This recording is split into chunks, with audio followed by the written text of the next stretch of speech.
चन्दन ब्रह्म बिथाङा जे जोंनि बिपिएफ दोलोनिफ्राय ओंखारनानै थांबाय जोंनि थाखाय बिराद मोनसे प्लास पइन्टसो मानो होननानै बुङोब्ला जाय मानसिया बिपिएफ दोलोआव थानानै जाख्ल'नानै थांखाबाय बेफोरबायदि मानसिखौ जोंनि जा बिपिएफ दोलोआव आरो जों गोदान सरखार सालायबोनो नागिरनायाव जोङो बेखौ लानो मोनैया जोंनि थाखाय बिराद भाग्यबान होननानै जों सानो दिनै इउपिपिएल दोलोनि जे दानि रुलिं गभर्नमेन्ट सोलायबाय थानाय बिथांमोना बुंदों जे सोरबा जोङो कारापसन लिडारखौ लाया सोरबा माबा मोनसे जाख्ल'ग्रा लिडारखौ लाया होननानै दिनै बुंबाय थायोमोन दिनै जाय बिथां चन्दन ब्रह्मआ 15 बोसोर रुलिं गभर्नमेन्ट सरखार सालायनानै थांबाय मिनिस्टार जानानै थांबाय दिनै बिथाङा दिनै इउपिपिएल दोलोआव थांबाय बिथांमोना बे मानसिखौ लानाया माने बिथांमोननि थाखाय मोजां ना गाज्रि अलरेडि रायजो राजाफ्रा मिथिखाबाय दा दिनै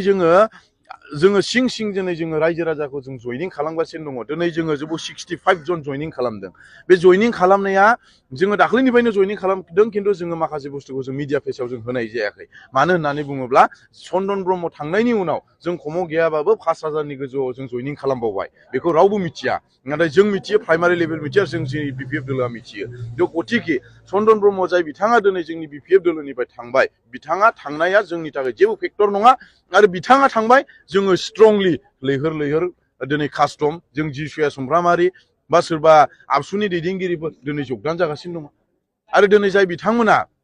थांबाय बिथांमोननि गेजेराव सोर रायजो राजाफ्रा बेसेबां सापर्ट दङ बुंनो थाङोबा सासे 15 बोसोरनि सासे मिनिस्टारा 32 जन मानसिल' लांनो हानाया बिराद लाजिथावना बाथ्रा मानो होननानै बुङोब्ला दिनै आंजों 65 जन मानसि फैदों दिनै आंथ' जेबो बिबानानो गैया दिनै आंहा जेबो पावारानो गैया अब्लाबो दिनै आंजों 65 जन मानसि रायजो राजाफोर फैदों खिन्थु दाख्लैनि समाव जों नुनो मोनदों चन्दन ब्रह्मजों 32 जन माने रायजो राजाफ्रा बेजों जगदान जादों गुबै बाथ्राया जाहैबाय जे 2024 नि जि लकसभानि बिसायख'थि बे बिसायख'थियाव दुलाराय बर' फरायसा आफादा जोंनि माहारिनि सार्थनि थाखाय माहारिनि गोजोन आरो खौसेथि गायसननायनि थाखाय आरो लोगोसेनो बिटिआर गोजोन गोरोबथानि मोनफ्रोमबो दफाखौ 100% मावफुंनांगौनि थाखाय फैबाय थानाय समाव जोंनि गेजेराव राजनैतिक संबिधानिक गणतान्त्रिक अधिकारखौ आबुङै मोनफुंनांगौनि थाखाय इसु आरो एजेन्डानि सार्थआव बिटिआर सुक्तिनि गासै जिखिनि अनुष्ठान प्रतिष्ठान इन्स्टिटिउसनफोर गायसननायनि सार्थआव जेलाव थानाय एनडिएफबि बिथांमोनखौ बख'नांगौ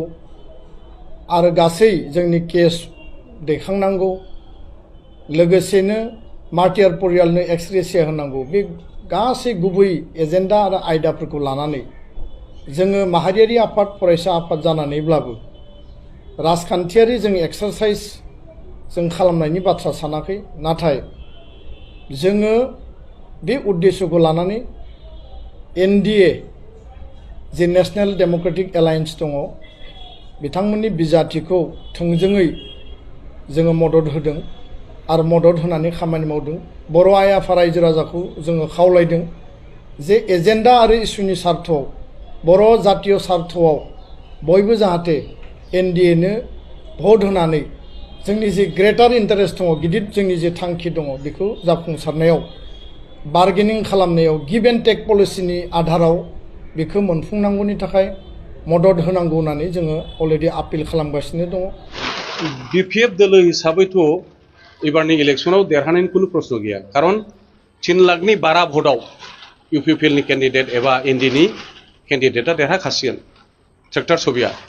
दा होमब्ला नोङो बहाय बिपिएफ देरहानायनि कुनु प्रश्न फैया आरो बिपिएफआ नैबे एमपिल' नङा फैगौ बिटिसि इलेक्सनावबो देरहानायनि गभर्नमेन्ट सालायनायनि एमसिएलए देरहानायनि कुनु चान्स गैया जों थोंजोङै सोंनो नागिरो नोंथांमोननि चेनेलनि गेजेरजों दुलाराय बर' फरायसा आफाद गावसोरखौ माहारियारि आफाद बुंनाय दिपेन बर'आ जे दरं उदालगुरियाव गावनिनो बर' हारिनि सासे केन्डिडेट जे दुर्गा दास बर' दङ दुर्गा दास बर' थासेयावबो बिथांमोना दिलीप शइकियानो भट होनो थाखाय खावलायदों दिनै दुलाराय बर' फरायसा आफादा माहारियारि आफाद नंला बिथांमोनहा सासे एमपि नि केन्डिडेट मा होनो दिलीप शइकियानि पकेट सिङावसो थाहैबाय दिनै दिलीप शइकियानिफ्राय थाइबेसे फैसा लानानै इउपिपिएलआ आरो दुलाराय बर' फरायसा आफादा दरं उदालगुरिखौ दिलीप शइकियानो भट होनो थाखाय मानो खावलायखो दिनै दुर्गा दास बर' जोंनि माहारियारि आफादनि मा होनो जोंनि सासे बर' फिसानिनो मोनथिबाय बर' फिसानिनो सासे बिजाथि दुर्गा दास बर' दंमोन बड'फाया जुदि थांनानै थानायमोनब्ला दुलाराय बर' फरायसा आफाद दिफेन बर'नि बे मा होनो रावखौ आरो बे बिथांमोननि जे रलखौ नुयोब्ला बड'फाया दुखु नांगौमोन बड'फाया बुंलांदों बुहुमनि बर'फोर गेरेमसा जा आरो गावनि हारिखौ अननानै दिनै नाथाय बड'फानि प्रिन्सिपाल आरो आइडिअलजिनिफ्राय उल्था थांबाय मानगोनां दिपेन बर' दैदेननाय दुलाराय बर' फरायसा आफादा गाबोन समफोर बिथांमोना बर'नि जेंनायाव बिथांमोनहा गसंला दिनै बर' हारिखौ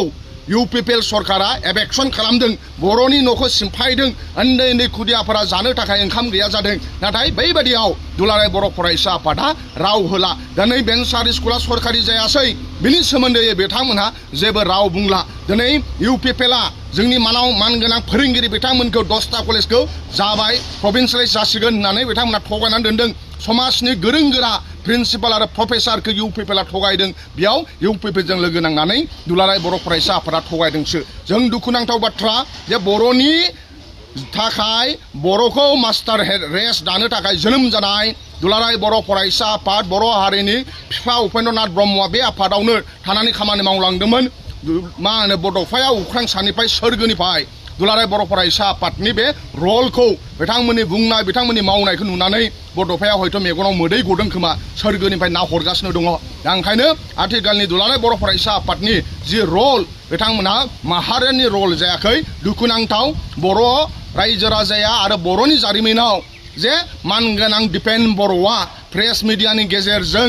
जे दिलीप शइकियानो भट होनो थिननाया बे जारिमिनाव थागोन आरो बिथांमोनहा दिनै गावनि हारिजों दुर्गा दास बर'जों बिथांमोनहा गसंफायाखै नाथाय जों अब्लाबो दरं उदालगुरिया जोंहानो मानगोनां दुर्गा दास बर'आनो देरहागोन मानोना गोबां दुलाराय बर' फरायसा आफादनि मावथि बिथांमोनहाबो जातिनि सेन्टिमेन्ट दङ बिथांमोननाव जातिनि सेन्टिमेन्ट दङ ओंखायनो गोबां दुलाराय बर' फरायसा आफादनि आनसलिकनि जिल्लानि दैदेनगिरि बिथांमोना दुर्गा दासनो भट होगोन नोंथांमोना सिरिथा नोंथांमोना जोंखौ बिसास खालाम होननानै गोबां दुलाराय बर' फरायसा आफादनि मावथि बिथांमोनहा जोंनो फननि गेजेरजों बिथांमोना जों मेसेज हरदों जों आसा खालामो जे जोंहा दरं उदालगुरियाव मानगोनां दुर्गा दास बर' बिथाङा देरहागोन आरो गोबां एबसुनि आरो गोबां जाथि सेन्टिमेन्ट थानाय बै दरं उदालगुरि समस्तिनि बर' रायजो राजायाबो भट होगोन आरो ओरैहाय जोंहा मानगोनां खाम्फा बरगयारिया देरहागोन मानोना बिथाङा इंराजि आरो बिथाङा मा होनो हिन्दीयावबो बिराद एक्सपार्ट UPPLनि बिजाथि आदा जयन्त बसुमतारिया जुदि बोरैबा देरहालाङोब्ला 5 बोसोर नांगोन खाम्फा बरगयारिया जेरैबादि इंराजि बुङो जयन्त बसुमतारिनो 20 बोसोर नांगोन जोंनि मा होनो BPFनि केन्डिडेट क'क्राझारनि मानगोनां खाम्फा बरगयारि सारा जेरैबादि हिन्दी आरो इंराजि बुङो बेबादि सोलोंनो थाखाय मानगोनां जयन्त बसुमतारिनो 20 बोसोर नांगोन ओंखायनो बिथाङा दिल्लीयाव बोरैबा देरहायोब्लाबो बिथांनो बे 5 बोसोरा भाषा इंराजि आरो हिन्दी सोलोंनायाव थांगोन जेरै 10 बोसोर इलिगेलि MP जानाय हिरा सरनेया हिन्दी रोङैनि थाखाय इंराजि रोङैनि थाखाय पार्लिमेन्टआव गाव खोथा बुङामालासिनो थाखुमानो गोनां जादों बेबादि जागोन ओंखायनो दिनै क'क्राझार समस्तिनि गासै रायजो राजा बिथांमोनाबो जानजि खाफ्राबाय आरो बेनोसिन मानगोनां हाग्रामा महिलारि सार आरो जोंनि BPFनि दैदेनगिरिफोरा जेरावखि थाङा मानो रायजो राजाया लोब लोब रायजो राजाया जोंखौ मा होनो अनदों आरो दिनैबो जोङो मानगोनां बिक्रम दैमारि आरो जों ज' मिटिं खालामगासिनो दङ दिनै UPPLनि लिडारफोरनाव जेरै मानसि जायो बिथांमोननि UPPL सरकारनि BTCआव डेभेलपमेन्ट बिनि थाखाय जोंनो भट होनो नांगौ UPPLआ खालि जाख्ल'नाय आरो थगायनाय आरो बिथांमोना एक्टिंल' रोंगौ बिथांमोना गाबफ्लानो रोंगौ मानगोनां प्रमद बर'आ इलेक्सन खाथियाव गाबफ्लागोन भट बिफ्लागोन बिथाङा सासे चार्ली चाप्लिन बादि एक्टर बिथाङा रोंगौ ओंखायनो बिनि एक्टिंआव जोंनि बर' रायजो राजाया गोजावला बेखौ जानजि खाफ्राबाय आरो जोंहा फोथायनाय दङ मानगोनां हाग्रामा महिलारि सारनि दैदेननाय BPF दोलोआ एबार सानै जोंनि BTC ओनसोलनिफ्राय फार्स्ट टाइम जों लकसभायाव MP मोननो थांगासिनो दङ थेंक इउ ना खाम्फाया होनो हायो ना जयन्तआ होनो हायो बेखौलाय बेफोर बाथ्राखौ गुबुन हारिफ्रा माने गासिबो मिथिखाजोबो STआ बोरै जायो STआ मोनसे मा ST कमिसन थायो आरो रेजिस्ट्रार जेनेरेल अफ इन्डिया थायो आरो बावहाय मोनसे ट्राइबेल रिसार्च इन्स्टिटिउट दङ आसामाव बे थायो बिसोरनिफ्राय रिकमेन्डेसन थांनांगौ बिनिफ्राय आरो पार्लियामेन्टारि स्टेन्डिं कमिटियाव थांनांगौ बिनि उनावहाय बै कनसार्न डिपार्टमेन्टफ्रा बेखौ बिल हिसाबै लाबोनांगौ पार्लियामेन्टआव पास जानांगौ दा बे प्रसेसफ्रा गोदोनिफ्रायनो सेस्था खालामबाय थादोंबाबो दिनैसिमबो जाफुङाखै दिनैसिम बहुद गोलाव मोनसे लामा दंबावो बेखौ सोरबा कमिटमेन्ट होनायजों जाया ओंखायनो खाम्फाया बेखौ मिथिगौ आरो आंथ' जि मिथिगौ खाम्फायाबो मोनसे समाव बेखौ जानो नाङा होनग्राफोरनि गेजेराव सासे दिनै मानो बिदि कमिटमेन्ट होलायनानै भट बिनो गोनां जादों नाथाय गभर्नमेन्ट अफ इन्डिया जुदि बिनि मोनसे पलिसि लाबोयोबा बेखौ नों आं अप'ज खालामनानैबो हानाय नङा जियानो जा बेयो दाबो खुनु मोनसे क्लियार मोनसे स्टेजाव फैयाखैनो आरो बे माला जागोन जागोना जाया बेखौ रावबो बुंनो हाया दिनैहाय लकसभा बिसायख'थिनि जोबथा दिनैहाय फोसावदिं खालामनाया दिनै जोबथा बेनिनो बे जोबथा फोसावदिं जोबनायनि लोगो लोगोनो जोङो 26 एप्रिलाव बयबो जिहेतु बिसायख'थिनि नेम बायदियै जों बयबो भट होगोन दा बे भट होनायाव आङो तामुलपुर समस्तिनि साफ्रोमबो रायजो राजाफोरखौ खावलायदों